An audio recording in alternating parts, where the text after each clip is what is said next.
Assalamualaikum warahmatullahi wabarakatuh. Berjumpa kembali di program Ngaji Pinggir Jurang bersama saya Firdaus El-Mainuri dan Saya Kajito El-Kayeni. gimana kabarnya Mas? Kabar baik, alhamdulillah. Alhamdulillah sehat ya. Sehat. Ini kita sudah ada di penghujung bulan Agustus ya. Siap. Ya. Mas, hari ini kita akan ngaji atau ya diskusi soal eh, begini Mas. Jadi di video kita yang lama itu soal kalau tidak keliru soal jilbab itu antara Profesor Quraish Shihab dan Ustadz Abdul Somad ada yang komentar bahwa begini Mas, mengapa eh, mengapa banyak hukum Islam yang terlihat kaku dan Mhm. tidak relevan. Ya, Jadi ada netizen yang komen seperti itu. ya. Ya. Salah satunya itu seperti jilbab itu. Kemudian anjing juga disebutin di situ. Kalau Mmm, dulu kan anjing sampai sekarang dianggap sebagai najis gitu najis kan. ya, Jilbab, kemudian anjing, kemudian riba, bank riba. gitu. Mhm. Jadi dia bilang bahwa lah ini kan udah lama, sudah ada hukum ini kan sudah ada sejak lama, Ya, produk-produk lama dan kenapa tidak diubah dan tidak disesuaikan dengan konteks zaman sekarang, betul. sesuai dengan kondisi. Gimana nih menurut Mas Kajito? Ya, itu memang fakta ya, kita nggak boleh mengelak dengan alasan, "Oh, Islam itu agama yang sempurna, sudah pasti hukumnya sempurna." Nggak bisa begitu. Kenapa? Karena yang dimaksud dengan Islam sudah sempurna itu ya ajarannya. Akidahnya gitu ya, syariat-syariat pokoknya, syariat pokok saya bilang ya, seperti perintah sholat, perintah zakat, itu syariat pokok namanya. Tapi kan itu kemudian dikembangkan furuknya, cabang-cabangnya. Sholat versi mana, atau sholat mana aja, atau katakanlah kalau zakat yang bagaimana, atau itu hukum-hukum, hudud, hukum-hukum hukuman, hukum sosial, hukum-hukum muamalah, yang tidak dijelaskan secara rinci dalam syariat. Dalam, Quran dan Sunnah gitu loh. Nah, sebenarnya yang kita imajinasikan sebagai hukum Islam sekarang ini ya, Hmm. itu hanya hasil ijtihad, hanya hasil pendapatnya ulama. Tidak serta-merta, perintah Nabi atau perintah Nabi tapi sifatnya zannis, dugaan saja. Misalnya contoh seperti anjing tadi kata Mas Firdaus kan, ada hadis mengatakan kalau anjing itu menjilat bejanamu, cucilah bejana itu 7 kali, 7 kali salah dengan satunya dengan debu, ya. gitu kan. Nah, ini jadi perdebatan, Imam Syafi'i dan beberapa yang lain mengatakan, "Oh, itu tuh bukti bahwa anjing najis." Sementara Imam Maliki mengatakan tidak. Hadis itu hanya menunjukkan kita harus taat perintah, ta'abudi. Kalau anjing itu menjilat bejana airmu, ya udah perintahnya cuci-cuci. Tapi anjingnya sendiri nggak najis gitu loh. Kenapa, Imam Maliki berkata begitu? Karena dia orang Madinah ya, Hmm. dan menurut pendapat dia, hukum Islam itu tercermin dalam kelakuan sehari-hari orang Madinah.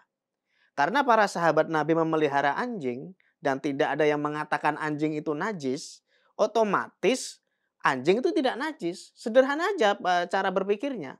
Tidak seperti Imam Syafi'i yang mereka-reka, wah karena ada hadis gini, ini harus ditafsirkan begini, dikiaskan begini. Akhirnya muncullah hukum anjing itu najis. Padahal itu zonni, itu hanya dugaan aja.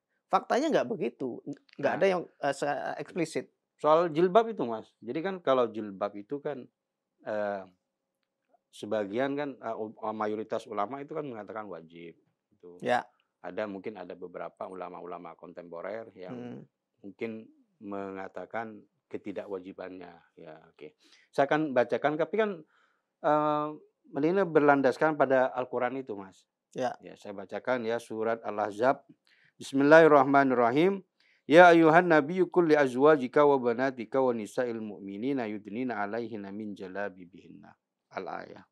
Wahai Nabi, katakanlah kepada istri-istrimu, anak-anak perempuanmu dan perempuan-perempuan mukmin, ya. hendaklah mereka mengulurkan jilbabnya ke Mhm, seluruh tubuh mereka yang demikian itu agar mereka lebih mudah dikenal dan tidak diganggu. ya, Ah, ayat ini kan di sini mewajibkan bahwa perempuan muslim itu harus menggunakan jilbab. Ini kan sudah jelas perintah Al-Quran. ya, Nah, ini bagaimana dengan ini? ya. Itu kan memang, ayat ini sesuai dengan kode sosial kebudayaan Arab gitu ya.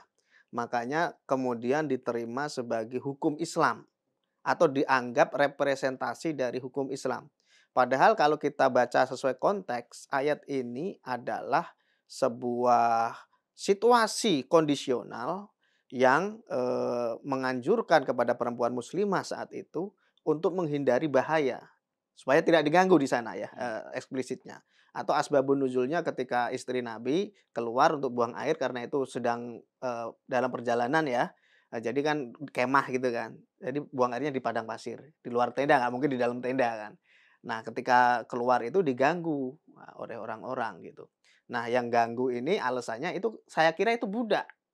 Makanya kami sweet-sweetin, kami goda-godain gitu, padahal istri Nabi itu. Nah, makanya kemudian muncullah ayat ini sebagai situasi darurat, kondisi darurat. Bagaimana cara untuk mengamankan muslimah? Diberi petanda membedakan antara budak dengan orang merdeka. Caranya apa? Dengan mengerudungkan jilbabnya karena budak waktu itu nggak memakai atau nggak menyelubungkan, nggak menjulurkan, jilbabnya ya ke dada mereka gitu. Atau terbukalah kalau budak tuh biasa aja gitu. Sementara kelompok yang merdeka, yang, kaya, yang terhormat, ada kalau di Jawa tuh juga ada penutup kepala istilahnya kalau dalam cerita Pramudia, Anantatur ya, Pram ya. Itu kalau orang merdeka memakai topi, penutup lah, budak nggak boleh kalau pakai dicambuk gitu kan. Itu kan contoh. Artinya bahwa konteks sosial atau kondisi sosial saat itu begitu. Makanya ketika situasi perbudakan sudah nggak ada, orang banyak menganggap ilat hukumnya sudah nggak ada gitu kan. Meskipun pada para ulama-ulama atau orang-orang yang mengaku mengikuti ulama salaf, yang memegang teguh pendapat ulama terdahulu tetap mengatakan bahwa kondisi sosial itu bukan ilat, bukan alasan, itu ghoyah, itu tujuan, itu manfaat, gitu ya.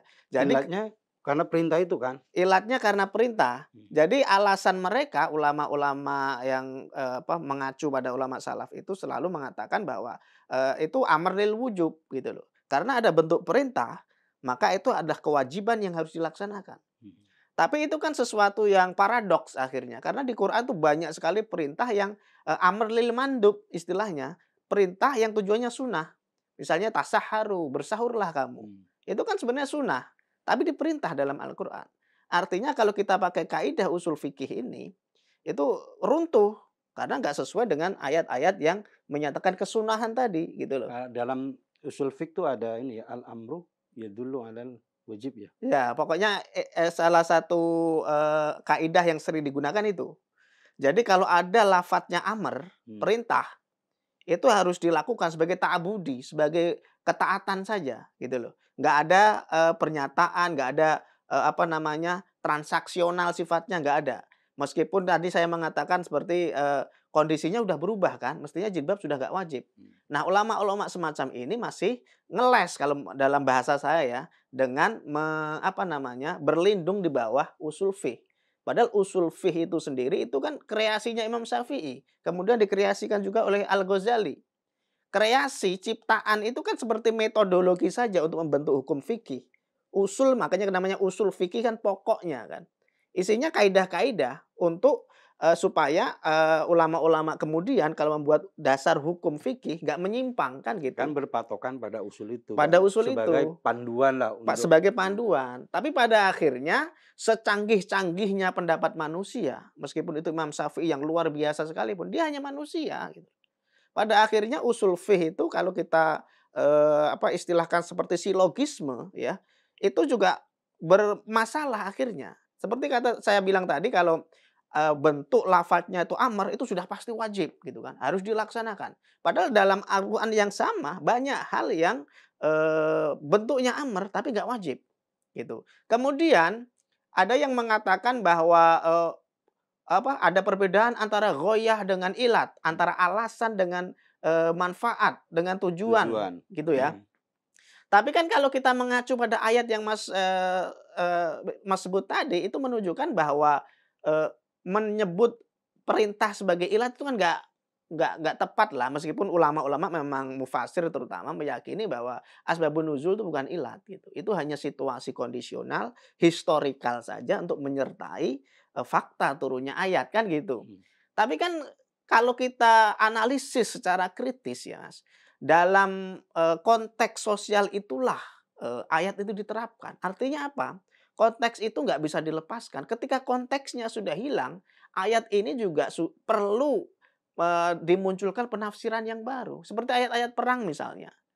Kan ada itu perangilah sampai itu banyak kan, bunuhlah dan seterusnya. Kan ayat-ayat semacam ini nggak bisa digunakan dalam konteks damai. Atau mungkin ayat-ayat tentang had ya, hudud itu ya. Hudud misalnya, perempuan yang atau siapapun yang berzina dirajam, yang minum khamar cambuklah 8 kali seperti di Aceh itu. Itu menurut saya sudah nggak relevan lagi. Kenapa nggak relevan? Karena, hukum kriminal yang dibikin kodeks ya waktu itu di, peradaban Arab 1400 atau kalau dalam Masehi baru 700-an ya. Artinya tuh masih jauh dari zaman modern. Dan hukum semacam itu tepat diterapkan saat itu. Dan itu pun ada pengecualian, Mas. Seperti zaman Umar misalnya. Meskipun kodeksnya, hukumnya mengatakan mencuri dipotong tangan, Umar nggak memotong tangan ketika zaman paceklik. Karena orang mencuri karena terpaksa. Kalau semua orang yang kelaparan tadi mencuri dan dipotong tangannya, buntung semua orang Arab. Gitu. Hukum nggak akan jalan. Gitu. Makanya hukum pun ada pertimbangan. Nah, yang dilakukan Umar itu adalah contoh ijtihad. Bahwa tidak semua perintah Quran itu harus diterjemahkan sesuai harfiah. Potong tangan. Rajam, rajam nggak gitu juga, Mas. Jadi ada pertimbangan sosial juga, ada pertimbangan kebudayaan juga. Kalau hukum jilbab tadi Mas Firdaus sebut cocok untuk orang Arab sebagai bagian dari produk kebudayaan juga gitu loh. Tapi ketika Anda di Indonesia, Anda menanam padi pakai jilbab kerubut-kerubut itu nanam padi sawah gimana anunya? Ya mungkin caranya berbeda, Mas. Terus? Tetap menggunakan jilbab Mhm. dengan cara memakai jilbab yang berbeda. Nah, itu kan tafsir lagi kan Ya, berarti? jadi tetap wajib pakai jilbab dengan Heeh. cara yang berbeda. Nah, itu Mau sudah jilbab gimana gitu kan. sudah berbeda dengan tafsir ulama-ulama terdahulu. Kalau Anda baca kitab tafsir, Mas, itu terjemahan ayatnya kejam-kejam. Misalnya suruh menutup jilbab itu ya hanya tampak mata satu, kiri aja. Yang lain ditutup semua. Bayangkan, kalau tafsir itu dipakai di Indonesia, jilbab Indonesia itu batal semua, Mas. Yang cuma nutup kepala doang, Hmm. dadanya kelihatan, tangannya kelihatan, ya kan, kakinya kelihatan. Batal semua, nggak bisa dijalankan. Kalau mengacu kepada tafsir tafsir asli ulama-ulama yang orientasinya adalah Arab, gitu ya. Kemudian kan itu ditafsirkan ulang oleh ulama-ulama kita, terutama yang di Indonesia kan. Yang Iya. penting nutup Ya, kepala. makanya ada yang bilang jadi fleksibilitas hukum Islam itu ketika disesuaikan dengan konteks dan budaya gitu loh, Mas. Ya, Jangan budaya, oh kalau di sini di Indonesia, di Jawa itu mereka jilbabnya seperti ini. ya, Nah, itu maksudnya fleksibilitas itu seperti itu. ya, Jadi relevan itu ya harus mengikuti perkembangan zaman itu ya. harus seperti itu. Oke, itu ijtihad sebagian namanya. Hmm, Anda nggak cocok dengan tafsiran ulama Arab, tapi nggak ingin membangkang gitu hmm, kan. Makanya Anda, istilahnya nego, nego dikit lah, jangan semua ditutup tinggal hmm. mata kiri, kan gitu. Tapi menurut saya itu hanya cara ngeles yang, apa ya, menurut saya nggak logis gitu, atau cara ngeles yang percuma. Kalau kita ingin merobohkan sebuah konstruksi hukum, kita telusuri dari awal. Ini bisa nggak? Kalau seperti perintah sholat, zakat, puasa, haji, ya nggak bisa dirobohkan, Mas. Karena itu Karena memang itu sudah ada. qot'i. Hmm, Dan itu memang nggak ada alasan apapun untuk membatalkannya, kecuali memang bisa dibatalkan. Misalnya apa? Gila. Oh, tiba-tiba dia gila, ya ada udah. satu lagi, Mas. Apa? Gila sama anak kecil. Anak kecil misalnya kan.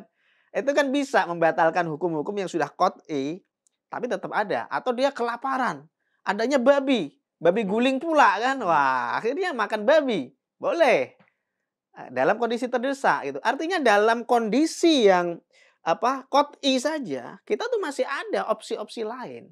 Karena keterdesakan tadi kan. Ya, Hmm. itu untuk hal-hal yang prinsipil.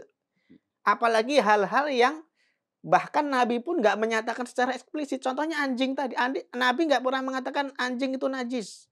Anda mau belajar 100 tahun ngaji kitab fikih nggak akan ketemu itu. Nabi mengatakan anjing itu najis. Hanya satu hadis dan hadisnya pun tentang bersuci untuk membersihkan bejana air tadi yang dijilat anjing. Makanya Imam Maliki mengatakan cukup ta'budi, selesai. Imam Maliki tanggung jawab dunia akhirat, kok anjing itu nggak najis gitu loh. Nah, ini kan ada paradoks. Imam Syafi'i mengatakan najis, Imam Maliki mengatakan nggak najis. Siapa yang benar? Kalau salah satu benar, yang satu pasti salah dong. Kalau yang satu salah, pasti yang satu benar dong. Kan harus gitu. Nah, kalau kita mengacu pada paradoks semacam ini, artinya apa? Pendapat manusia itu nggak mutlak. Bahkan Imam Syafi'i sendiri itu ada qaul qadim, ada qaul jadid Hmm. gitu ya. Jadi Imam Syafi'i sebagai manusia pun dia mengalami paradoks dalam dirinya. Ketika dia berpindah wilayah dan mengetahui kondisi sosial masyarakat berbeda, hukum-hukumnya dibatalin kok sama dia. Dan itu hukum itu diambil atau disesuaikan dengan usul fiqh yang beliau bikin sendiri atau gimana? Iya. Kan usul fiqh itu muncul ketika Imam Syafi'i menulis surat untuk pesanan raja lah. Namanya Ar-Risalah kitabnya ya. Itu sebenarnya surat. Surat panjang, akhirnya dijadikan kitab.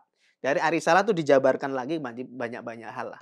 Nah, dari situlah kitab usul fiqh atau ilmu usul fiqh itu muncul secara metodis, secara metodologis.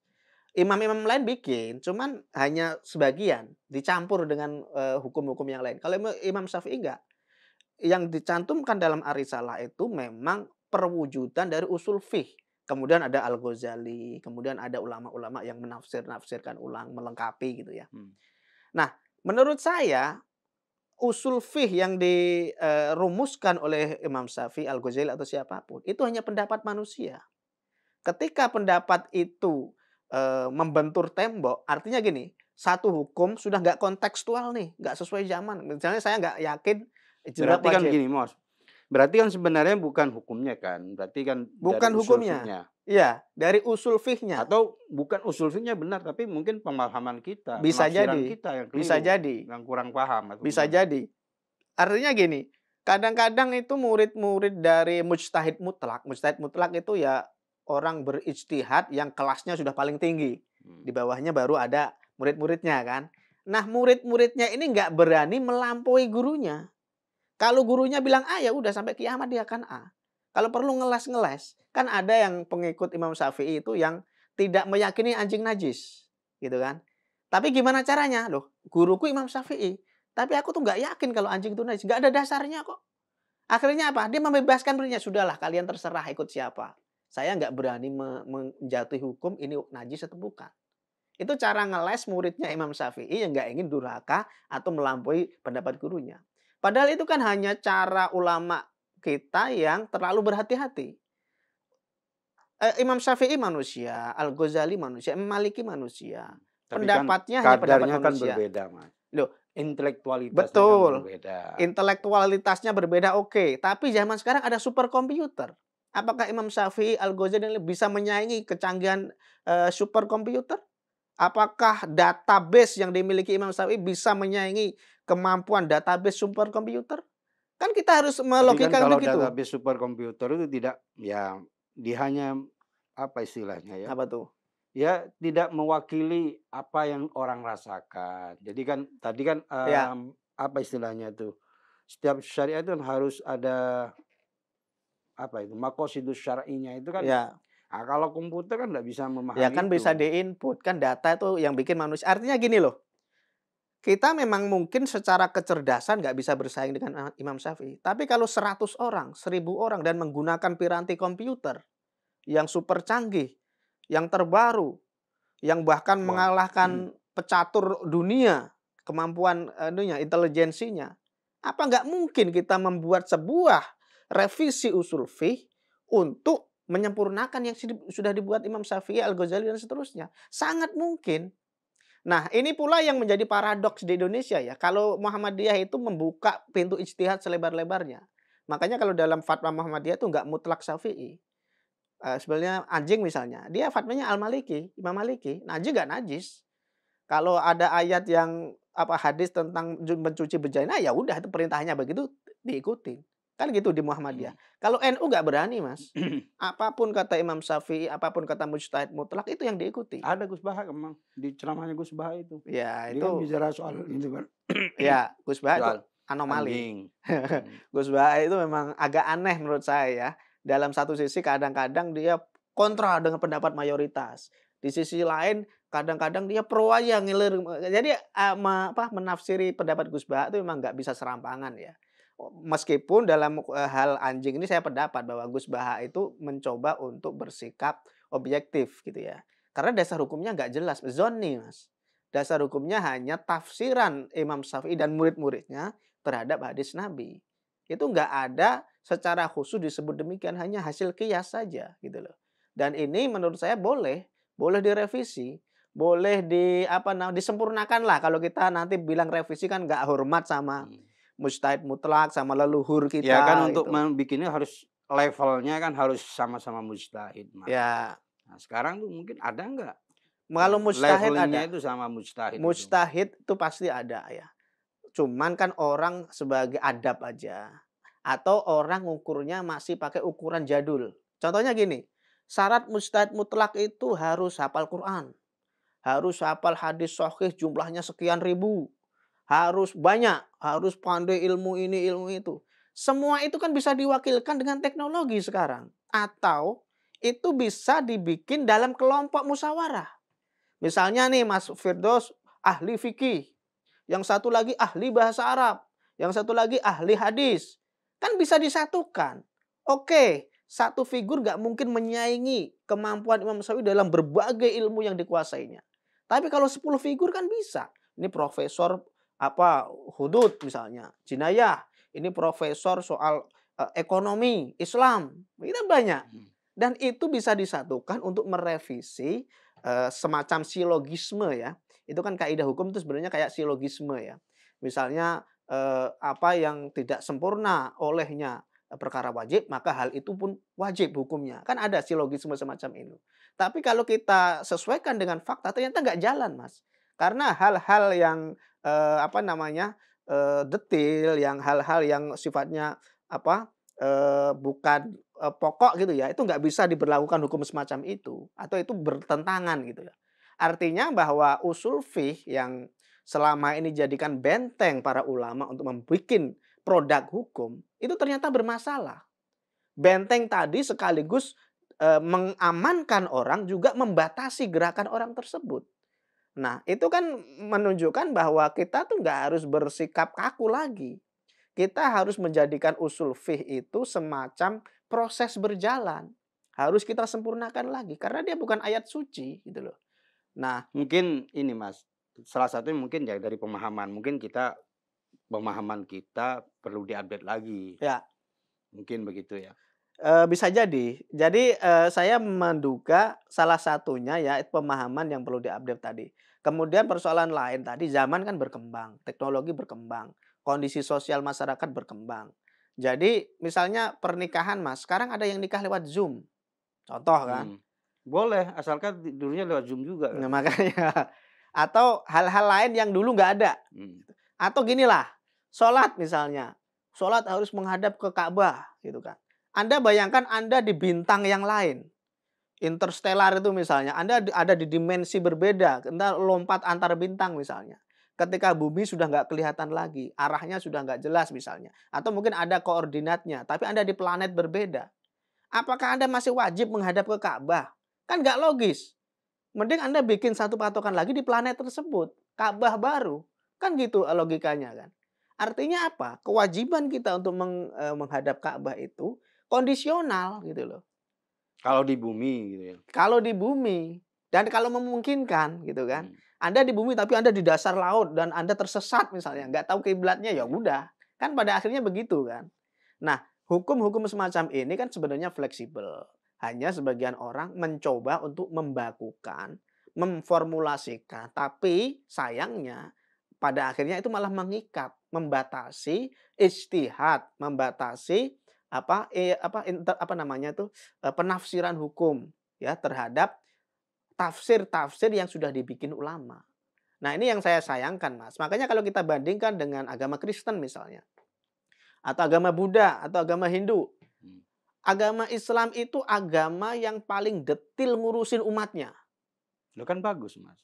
tapi ribet. Islam itu ya, kalau Heeh, misalnya melihat, Mas, heeh, semuanya itu diatur. Kita nih mau heeh, makan ada heeh. doanya, Iya, ke kamar mandi iya, mau doanya, iya, atau maaf nih, ketika kita mau melakukan hubungan iya, badan dengan itu mhm, ada doanya juga. Ini kan iya, berarti Islam itu begitu sempurna heeh. sampai mengurus hal-hal sedetail mungkin Nah, gitu. oke, dalam satu hal itu sebuah kepedulian, sebuah bentuk agama yang komprehensif, Mhm, yang lengkap. lengkap. Karena orang pakai sendal aja diatur, gitu kan. Karena orang ngambil, apa namanya, ranting tetangganya aja diatur, nggak boleh, gitu kan. Tapi kalau kita berbicara secara makro, eee, pola pikir atau, pola hukum semacam ini, itu pada akhirnya akan membuat, otak kita, kebiasaan kita untuk berpikir saklek. Pada akhirnya untuk keluar dari koridor itu nggak boleh, gitu loh. Padahal boleh-boleh saja karena peraturannya kan nggak baku seperti itu. Ada hal-hal yang boleh diterjemahkan ulang ketika, agama berkembang, ketika masyarakat berkembang. Contohnya Mhm, riba. Dulu kan banyak yang mengatakan atau bahkan sekarang masih ada yang banyak mengakui bunga bank itu riba. Makanya mereka bikin namanya bank syariah, gitu ya. mhm. Tapi kan itu pendapat yang sangat gak logis kalau kita terapkan, karena segala sesuatu bahkan bank syariah sendiri, itu nggak bisa terlepas dari bank konvensional. BI misalnya, itu kan bank konvensional. Atau dia nggak bisa terlepas dengan mata uang asing. Mata uang asing itu beredar dari negara luar sana, memakai bank konvensional juga. Artinya apa? Konsep bank syariah itu konyol kalau kita terapkan sekarang. Tapi kenapa itu yang dilakukan oleh ulama-ulama Indonesia, oleh para muslim Indonesia? Karena ini semacam doktrin gitu loh. Bahkan saya menduga bahkan orang Muhammadiyah yang memberikan fatwa bunga bank nggak riba. Saya tuh belajar tentang bunga bank nggak riba itu dari fatwa Muhammadiyah, Mas, bukan fatwa NU. Karena fatwa NU waktu itu waktu saya SMA ya, itu masih ngambang gitulah. Bunga bank begini-begini, nggak tahu sekarang ya, kalau dulu begitu. Nah, fatwa Muhammadiyah itu dengan jelas mengatakan bunga bank bukan riba karena beda sistemnya gitu loh. Tapi faktanya bahkan orang Muhammadiyah yang secara eksplisit mengatakan bunga bank nggak riba, mereka masih nabung duit ya di bank syariah sebagian. Kan kemarin ada tuh Muhammadiyah menarik uangnya dari bank syariah. Berarti kan selama ini mereka menaruh uangnya di bank syariah. Kalau mereka meyakini bunga bank itu nggak riba, ngapain kamu ke bank syariah? Ke bank konvensional, ke BRI, ke Mandiri, ke BCA, apa bedanya gitu loh. Tapi kan ternyata bahkan, doktrin kita yang sudah kita sepakati sekalipun, itu pun nggak dijalankan secara konsisten gitu loh. Nah, kembali lagi soal hukum tadi, Mas. Kenapa saya mengatakan hukum Islam itu terlalu rewel menghukumi atau mengatur umatnya sampai pernikahan, rumah tangga itu diatur, Mas. Kalau Loh kan ya istri memang membangkang, mhm, pukul, sampai segitunya. ya itu salah, Mas, itu. Apa tuh? Nggak dipukul lah, Lah apa kan tuh? ada step by step-nya Itu kan. pada akhirnya ada kan ayat Kalau itu. sudah melanggar terlalu itu Pada kan, akhirnya ada ayat mhm. itu, kekerasan kepada, rumah tangga kan.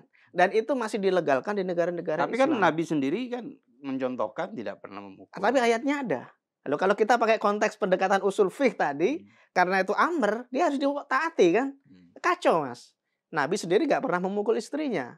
Ini kan paradoks Ya mukul akhirnya. yang mana kan, mukul begini kan, Apapun yang dipukul, artinya ada pemukulan di rumah tangga dan itu menurut saya sudah nggak konteks lagi. Nah, ini menunjukkan kalau kita mengacu pada agama Kristen misalnya.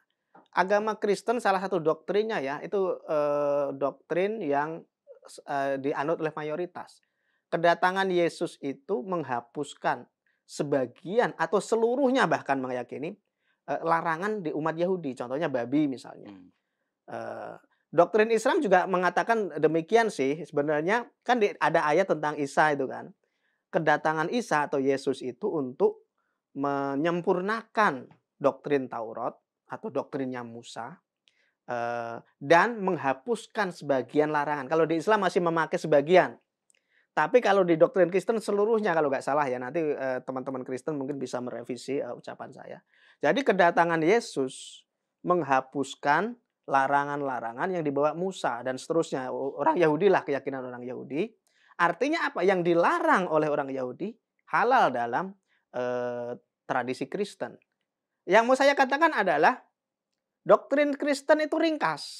Artinya gini loh, soal persona, soal sosial nggak usah dibahas di kitab suci gitu. Ngapain juga?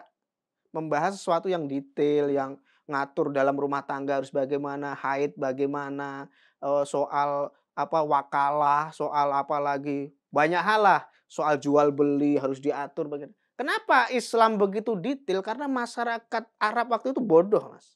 Kita harus mengakui itu. Kalau nggak diatur, mereka itu bunuh orang sembarangan. Makanya untuk membunuh pun dia harus diatur. Kalau kamu dibunuh, kamu boleh membunuh, tapi nggak boleh membunuh keluarganya ya. Cukup satu orang yang membunuh keluargamu. Itu dibatasi. Saking bodohnya, Mas. Jadi kisos itu lahir sebagai hukum untuk mengatur masyarakat jahiliyah tadi yang bodoh tadi. Yang nggak paham konsekuensi tadi. Kalau bapaknya meninggal, istrinya banyak kan, diwarisi anaknya. Itu kan bodoh, Mas. Gitu loh. Dan di konteks masyarakat lain itu sudah nggak ada.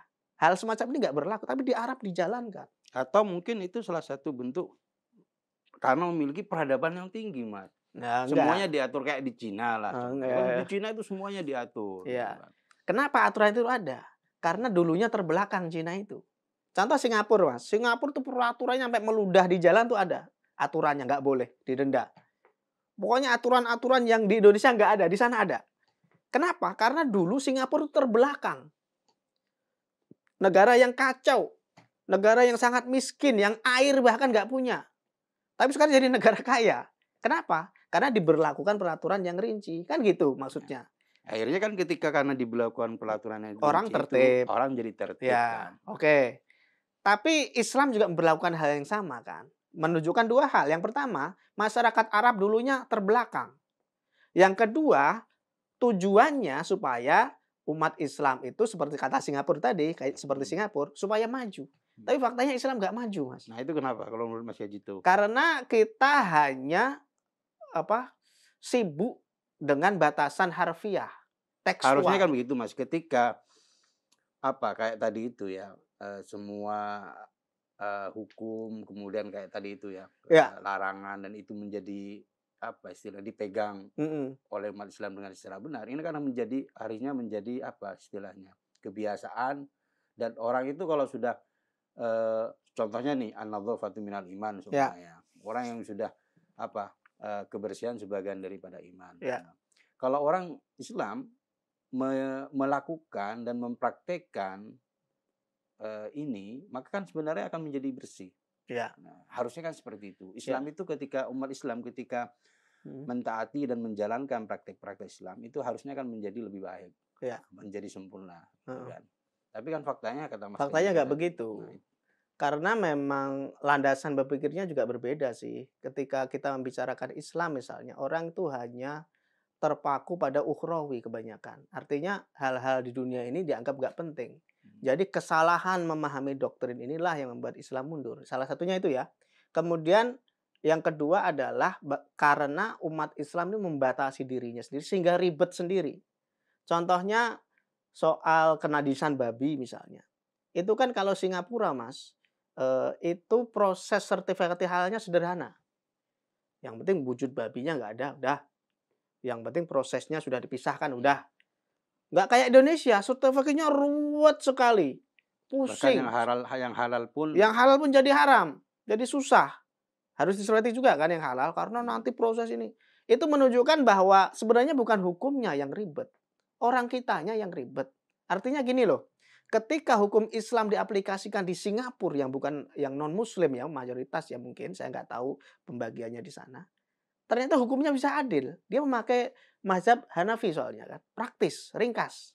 Sementara kita yang pakai Imam Syafi'i yang mayoritas Muslim malah jadi ruwet, malah menghambat kita. Nah ini nih fakta bahwa hukum Islam yang tadi Mas Firdaus katakan untuk menertibkan umat Islam itu pada akhirnya direproduksi menjadi seperangkat hukum yang membatasi umat Islam untuk berkembang.